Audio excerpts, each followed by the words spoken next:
Thanks for those really interesting framing remarks, Amos. So let me ask you a couple of questions, and then we'll open it up. So before I come back to what's happening here in the Eastern Med, I just want to bring it back to what's happening in the U.S. And from your standpoint, as the top energy diplomat for the United States, we hear a lot about the geopolitical impacts of a North American energy boom, but it's sometimes hard to get the specific of exactly what they are. So the fact that the U.S. is a much larger producer, we're still a net importer of oil, but what impact does that have on our diplomatic relations, our geopolitical engagement in the world? What's different now than 5 or 10 years ago? Well, I think that first, we're late to the game. We're late to the game in understanding that even if we don't want to believe that energy is a driver of our foreign policy, it's a driver of other people's foreign policy. And therefore, we have to adjust to the fact that other countries are seeing the world through their prism, not just through ours. So what's changed is how people view us. So for the beginning of the shale gas revolution, we went around the world and saying, guys, our foreign policy is not dependent on energy. But it didn't matter. Nobody believed that. And it was true, but still nobody believed that. So the way it's changed is to first self-identify that our position has changed. We have also changed our relationship with certain countries from being a consumer, a client country, to being a country that either first begins to not import from that destination and later will be selling to the same clients as theirs. So there'll be certain competition. I don't say competition in a negative way. I say it in a positive way. I think it's strengthening our relations with these countries. But to say that it doesn't evolve, that our relations don't evolve with countries, would be a mistake. So it changes it's not how we see the world, but how the world sees us and us adjusting to that. Energy is playing a larger and larger role in overall foreign policy and national security. You look at the crisis between Russia and Ukraine and Russia-Europe, energy has been a key leverage point of Russia in Europe for now a few decades. That's changing, but not fast enough. And remember, this was the third exactly the same crisis that emerged in 10 years between Russia and Europe, using that leverage. What's happening in China and India and Southeast Asia, there are in the South China Sea, disputes between countries. There are more and more areas where energy is playing that role. So, and if you look even closer to home for us, with Petrocaribe being a financial instrument of Venezuela to sell its products and finance them, more importantly, to the Caribbean and Central America, what does that mean if oil prices go down, if Venezuela's economy starts running into trouble? What does that mean for those countries that are these island states who are just a few miles away from our borders? So in all these places... What's the answer to that? The answer to that is the Vice President of the United States announcing in the summer a Caribbean Energy Security Initiative, which we had never done before. We never spoke publicly about sort of the interconnection of energy and that region. But with almost every single country in the region in debt to Petrocaribe, that creates a geopolitical risk for the United States. So what it means, no easy answers, no magic bullets. What we're proposing is not we're going to come and buy you a whole bunch of fuel oil or gas, but rather make, similar message to what I just said, make some very difficult regulatory choices that will encourage the private sector to come in. You have islands that are buying expensive oil and fuel oil when they have 11.5 months of the year of sun, or they have abundance geothermal or wind, or capability to bring gas. But there are ways to do this, and we're willing to help do that. But it's what's different is you have the Vice President of the United States at that level going and actually discussing energy security with Caribbean leaders on how we're going to do this together. And so you talked about the need for countries with new energy windfalls, like here in Israel, to approach it with a mindset of competing for investment and capital and putting the right regulatory structures in place to do that. Can you talk about how you see the resource here competing? What is the outlook for LNG demand, and what, relative to the costs in Australia, which we see going up, relative to some other places, how do you see the global market for the gas that Israel has the capacity to develop?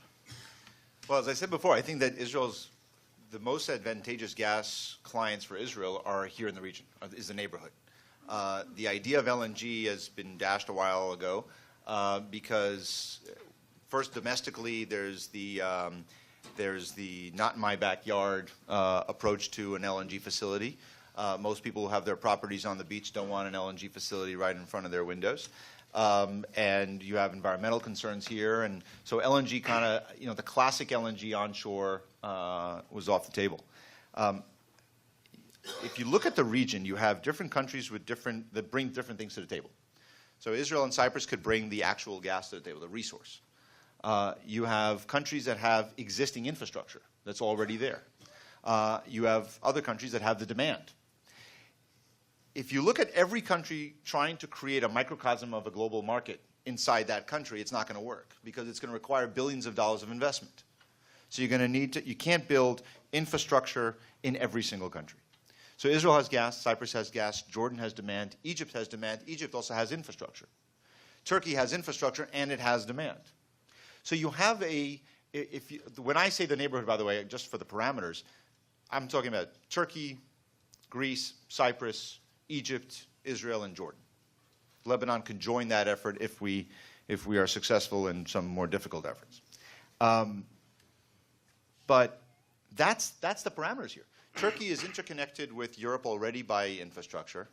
Turkey can be the interconnector from the Caspian all the way to the Middle East and the Eastern Mediterranean, because Turkey is going to be interconnected with Azerbaijan and the Caspian. It's interconnected as a supplier into Europe. It's going to be interconnected into Kurdistan and Iraq. It can be interconnected into Israel and Cyprus. That creates, first of all, a counterweight to Russia in European energy security.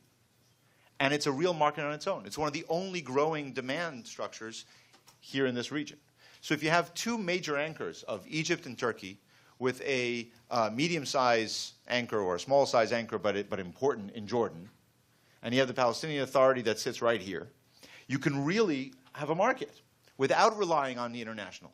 Because even though Australian gas is more expensive, they're still going to have to sell it at the same market prices. So Israel has a competitive advantage. But if it tries to sell it to Asia, which there was a lot of discussion here, then it loses its competitive advantage. Because by the time you factor in the transport costs and everything else into Asia, you've lost your competitive advantage against the more expensive resources in Australia and elsewhere, and the United States. And you mentioned in your remarks something about the fall in oil prices and the concomitant drop in oil-linked pricing. And I just want to make sure I understood how that affects the outlook for new LNG supplies into the world. I understand how it affects them today because there's a lot of legacy contracts that are oil-linked. But looking out into the future for new contracts that would be signed, the value of the molecule is what it is, and you're going to link it to some other commodity. It could be oil, it could be coffee, but your people are going to set that relationship based on what they think the value is. So how does the drop in oil affect the outlook, you think, for demand for LNG? Is that just a substitution effect? You're saying there'll be less oil to gas switching, or the actual oil and contract structure? First of all, it's what you said. Yes, in the future, if oil prices stay where they are, we're going to have, there's going to have to be an accommodation of how people link gas prices. So it may accelerate the separation of gas into a different kind of commodity than just a classically oil-linked commodity. But it's going to take a long time to get there, because if you look at the contracts that have been signed for the United States for some of the export facilities that are not coming online for another year or two, those are already Henry Hub linked, or whatever they're linked, they're already done. The Australian gas that's going to come out of the ground in the next 4 to 5 years, most of it's already purchased. Mm-hmm. And most of it's already purchased with a link to crude, to Brent. So it's going to take a while for new contracts to come online that will be linked to something else. Or, obviously, the consumers are all going to still want it to be oil-linked because it will be more advantageous. But these are 25-year contracts, some of them. So you're going to have a market that goes up and a market that goes down. But I think we've been in a very slow process of a delinking of gas to oil. That could accelerate. But for now, as far as when you look at this region and say, okay, how is it going to affect us in the next few years, I don't think it has a great impact. And you mentioned U.S. exports. How much of them do you think you'll be? Is it different with a low oil price environment? And what is the impact of that link to Henry Hub as opposed to oil have on the global LNG market and this region? So first, we already have some of the LNG exports that have been approved by the administration. So we've had an enormous amount of if you look at what's already been approved, it's more than what Qatar exports today. So now the second thing that has to happen, though, after the approval is to actually build the facilities. So some we know are going to be built. Does this slow down the build-out? I don't know. We'll probably call some think tank in New York and ask them to do some analysis work for us and see how this impacts that. But I think there are so many questions to raise when you have a price that goes. I mean, when was the last time the price lost 50% of its value in less than 3 months of any commodity? 50% of its market. Now we talk about all the good things about oil going down. There's a lot of countries that just lost 50% of their revenues because their total dependence, their economy is totally dependent on this. And people focus on the Middle East, but that's true for Angola, and it's true for Nigeria, and it's true for a number of other countries as well. So we haven't seen the ramifications yet because we're only in month 2.5. So let me ask you about one of those countries, Russia, which is in a state of economic freefall. What does this mean for where you think U.S. and Western Europe sanctions policy is headed? Is this an opportunity for accommodation because Putin wants out from under these sanctions? Can he get out without access to Western finance?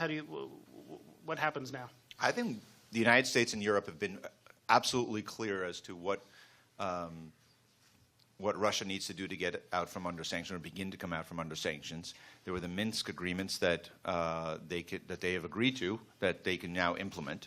And if they do that, we can start having the conversation about sanctions. But as long as the aggressive behavior continues, that won't end. And if you want to look at the mood of the United States, one of the last pieces of legislation that was passed by this Congress before exiting was a Ukraine bill. It wasn't a mandatory sanctions on Russia, but it gave even more tools for Russia. And we're now talking with the EU about finalizing the package for what's going to happen on the next stage if things don't go in the right direction. So I think there is a pathway away from sanctions. And I think we all want to see and believe that Russia will continue to play a key role in economics, not only in the global scene, but specifically in Europe. Russian gas is not going away. It's going to continue to be in Europe, and it should. There's no reason why it shouldn't. It just needs to play within the rules of the game instead of trying to play with the game all the time. And all we're trying to do is bring in other supplies and other sources for diversification so that that process can happen. But if you have countries in Europe, specifically in Central and Eastern Europe, that are almost 100% dependent on one supplier, that distorts the market. And not only is this bilateral relations with Russia, but it also doesn't drive a price, and it doesn't allow for a market to develop. So our efforts have been, and Secretary Clinton, as you said, started this bureau, but she also started something called the US-EU Energy Council that meets once a year at the ministerial level. So Secretary Kerry just chaired one with High Representative Vice President Mogherini, and with Vice President Šefčovič of the new Vice President for Energy Union. And that's what the conversation was about. It's about energy security for Europe through diversification. And we've seen some remarkable shifts in energy security in Europe. The landscape is entirely different than it was just a few years ago. And it's about to change even further. So what does that mean, energy security through diversification? Europe imports about half its gas from Russia. Most of the rest comes from Norway. So does diversification mean costly LNG imports and building out pipelines to get it where you need it to go, or what does diversification mean? So diversification is in 3 categories. One is the supplier, one is the supply itself, and the third is the routes. So, we've had these major projects for a long time. What we talked about, a project called Nabucco, which was the Nabucco Classic today, it's called, which never happened. It collapsed under its own weight because it was so large and expensive. But instead, we have a project that's going to take Caspian gas from Azerbaijan into Europe. And now we have to figure out how do you create facilities? Because you're right, there's already been LNG build out in Europe, and its utilization is very low. But you take countries of Bulgaria or Hungary, and Anita Orban is the great special envoy of Hungary is here, and nobody knows more about this than she does. But these are countries that are almost 100% dependent on Russia. You have to create alternatives. And I believe, and what we're trying to focus on now, is a project approach that I think Vice President Biden outlined in his speech in Istanbul. And again, for us, as you know, Jason, it's a remarkable thing to have the Vice President of the United States go and give an energy security speech. That's usually something that Vice President doesn't do. But that's how important this subject is. And that's looking at 2, 3, or 4 projects that can be financed, that on their own are not financeable. They're not commercial. But that's where the role of government sometimes is. That's the role of leadership, is to put some skin in the game for the EU and to finance those projects. And that can make a significant shift, whether that's in Croatia on the offshore, on the Adriatic, and to have that supply that region. And that can, then Hungary can get gas through Croatia. You have the Baltics that are already taking care of themselves, an interconnection from Greece into Bulgaria that brings that Caspian gas in there. So you have different options. It's not all about LNG. So it can't always be, if it's not LNG, then it's Russia. And just one other sanctions question, not Russia, but Iran. Can you talk a little bit about what you think the next 6 months will look like in the P5+1, what might happen in Congress with regard to sanctions policy, and where the administration is on this right now? First, I think all I can say is what everybody already knows. We're in discussions. The discussions are ongoing in the P5+1 with Iran. We had a November 24 target that we did not meet. We agreed to extend it. There are folks talking about that as we speak, and those conversations will continue. As long as there's no agreement reached, the sanctions picture doesn't change. Under the joint plan of action that was passed, that we agreed to with Iran, between the P5+1 and Iran, it meant that the oil sanctions and the energy sanctions remain in place, but don't continue to force the decline in Iran's exports. Iran's exports at the beginning of our sanctions were at 2.5 million barrels a day. Today, they're exporting less than 1 million. If you look at every article that was written, both in the general political press as well as the industry press, we were told that we were going to fail, so we shouldn't even try, because nobody's going to give up their imports from Iran. They're cheaper, they're better, they're easier for all kinds of a variety of reasons. But the truth is that we've taken them down by more than 50%.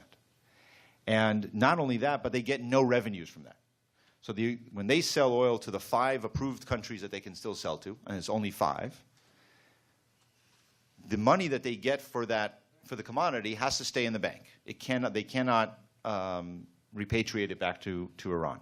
They can use it for a variety of purposes, but it's all under tight controls. So they don't actually get. Now, not only were those bank accounts growing as an incentive, if you want access to this cash, you better sign an agreement. But now that pile of money is growing at a 50% lower rate because of where we are with prices. So the pressure is growing there. As far as sanctions policy in Congress, I never try to presuppose what Congress is going to do on sanctions. I've worked there too long to do that. And just the last thing, and then we have 10 or 15 minutes for questions. I just wanted to give you 1 second to.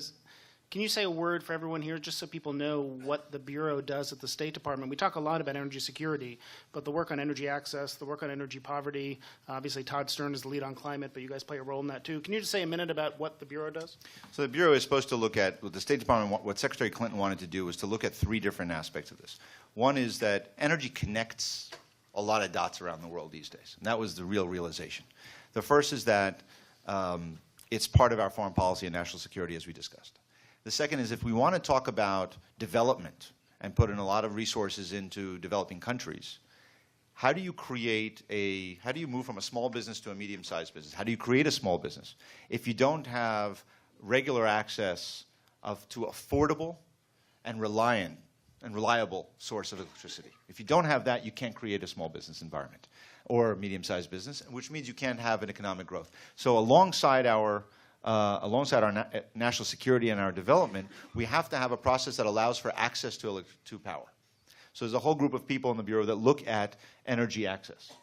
And that leads to, as we talk a lot about oil and gas, but if we want to have a conversation about what's the world of tomorrow going to look like, and if you look at the goals and mandatory goals that the EU just sent both for 2020 and for 2030 of renewables and cleaner sources of energy, how do you use the access to renewable energy and sustainable energy in the developing world? And to do that, you got to change that nexus of finance. How do you make it more affordable? And what's the role that the public plays, as in the government and the multilateral financial institutions, versus what do the private banks and the private actual energy companies play? And this is a place where the renewable companies and the banks have actually come and asked and said, we need to do this together because there's a lot of areas that we can get our technology to be affordable, but we need that initial investment that countries are going to have to make that is very expensive. And that's the startup infrastructure cost. So we're trying to look at the renewable space, not in the sense of driving it because the private sector is going to drive it, but how do you play that role of the public-private partnership in that? And that doesn't mean just the U.S. government. It means whether it's the World Bank and the IADB, the Inter-American Development Bank, or the Asia Development Bank that spend billions of dollars on these areas. And obviously, energy poverty plays into all of these. If we can start making progress on these areas, it's going to feed into the national security element of it as well. Questions? There are many questions. Excellent. And please keep them brief. Please identify yourself. We're going to start over here, here, and then over there. And we'll probably take 2 or 3 at a time and then give you a chance to answer them. My name is Barry Swirsky. I was told to go over time, Oded. So, Go go ahead. Barry Swirsky. I'd request your comment on the position of the quartet. They came out, I don't know if officially or not officially, but in public, with a semi-threat. Either you solve the Palestinian problem, or the Palestinian gas problem, or none of the Arab countries in this region would dare to buy gas from Israel. I'd like your comments on that. So let's take maybe 3 questions at a time, and you can answer them all. Right here. Yes. My name is Eitan Parnas. I'm the founder of Green Energy Association. My name is Eitan Parnas. I'm the founder of the Renewable and Green Energy Association of Israel. You've already answered my question that I wanted, so it will be a remark, but again, an in-depth question. If I understand correctly, Briefly, in please. fossils, the game changer was technology. So the next phase of technology that will change, that will be in the next game changers, probably will come from renewables. And now, when talking about renewables, we're talking about implementation, but we're also talking about investment in R&D. And Israel was very strong in R&D in geothermal and the solar heaters that we have here, maybe other solar technologies. So maybe some words about the emphasis on R&D of new technologies, especially renewables. And then there was a question over here.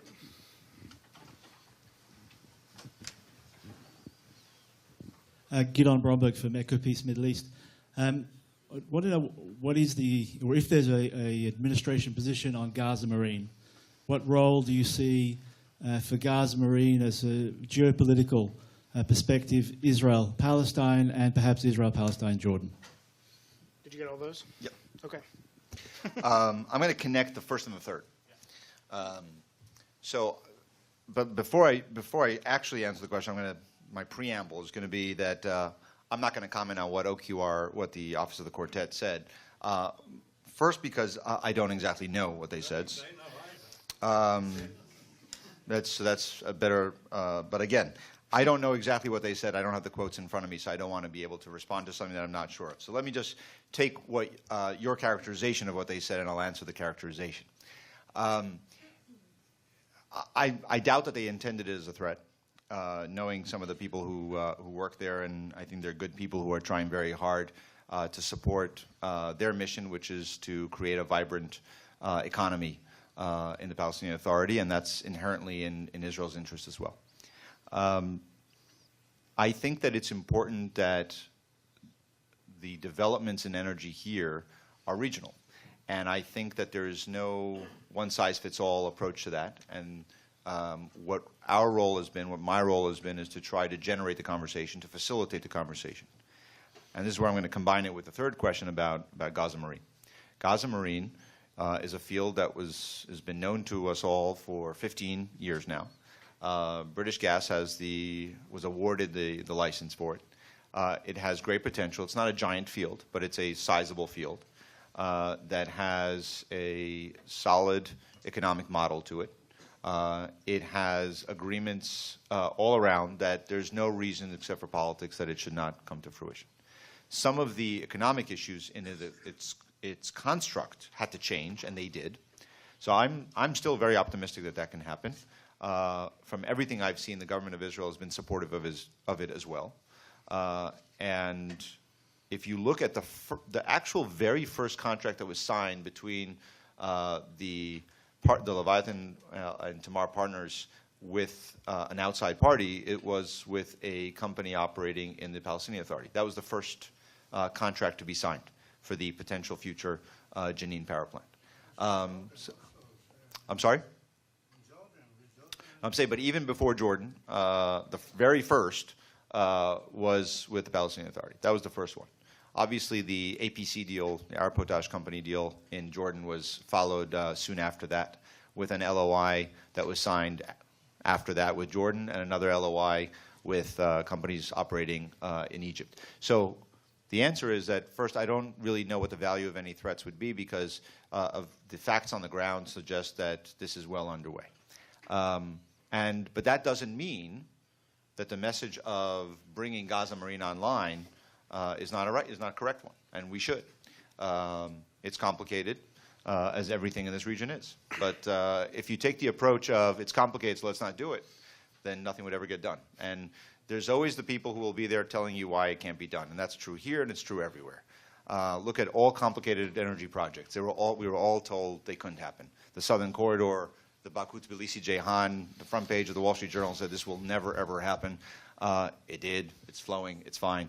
So I believe that the deals with Jordan, with Egypt, with Palestinian Authority, and hopefully, inshallah, the Gaza Marine will happen as well. Oh, there was another one on the renewables. Yeah. Look, the renewable market is a multi-trillion-dollar future market. And we think that that's a great thing for a variety of reasons, both for climate change purposes and for prosperity and creating jobs. But I'm going to take you back to what you said. It's all about technology and investment. The shale gas revolution, followed by the shale oil revolution, was there because of a significant investment in the technology over decades. We didn't start fracking in 2010. This process has started a long time ago. It became commercial and scalable in 2010. So the investment was done. And I think that, therefore, we are trying to do as much as we can to increase that investment. The U.S. government is doing that through different places. The Department of Energy has a loan guarantee program for technology. OPIC, our Overseas Private Investment Corporation, is increasing its exposure for supporting renewable projects, especially in this region.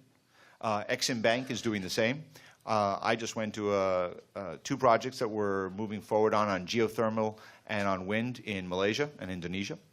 And that's all through when we announced when President Obama announced the major non-military arrangement at the Leaders Summit in Asia 2 years ago. It was the U.S.-Asia Pacific Energy Agreement, and that cooperation agreement, and that was $6 billion of U.S. government money that would be available to finance clean energy projects, whether it's wind, solar, geothermal, and mini hydro. So we agree with you. We'll do 3 questions and go toward the back of the room since we didn't get it. What? Anita. Over there. Over there. So we'll start over there. And these are Twitter questions. That means they can't be more than 140 characters. Eli Reddick from the University of Haifa. You've mentioned diversifying Eastern European countries away from Russian gas. And one way to do that is through shale gas exploration. But every time a shale gas exploration project starts in countries like Romania and Bulgaria, you suddenly have protesters, often becoming violent protesters, that have nothing to do with environmental concerns and a lot to do with the local socialist parties. So they're heavily funded by Russia. How is the U.S. Countering these protests, or is it trying to encourage shale gas exploration in East Europe? And then just on the aisle here, Theodoros. Right behind. Oh. Okay. Just a quick question. Could you please be more specific about what would be the Biden's proposal for financing infrastructure in Europe, specifically? Because I'm very interested from a European point of view to find that. Thank you. Go right over here. Thank you. Zach Gold. I'm a visiting fellow here at INSS focusing on Israel and Egypt relations. I was wondering if you could build on your earlier comment, just a throwaway comment, that gas could be a catalyst for political change in the region. Thank you. Let me just take one more, and then you can answer all of them, and we'll be done. There's one over there, and then I think that'll be out of time. I'm Eddie Grove. I'm Oded's intern. Question about the LOIs to Egypt and Jordan. My question is, what risk do you think there is that given the fact the price of oil is low, given the fact that it may stay low for an extended period of time, given the fact that buying gas from Israel is politically difficult, it's unpopular in Jordan and Egypt among the domestic constituents, to what degree do you think there's a risk that these countries will not follow through with buying gas from Israel, given the fact that the oil price is likely to stay low and they may just continue to import oil instead of gas? Anita, did you have a question? Sorry. Yes, I do.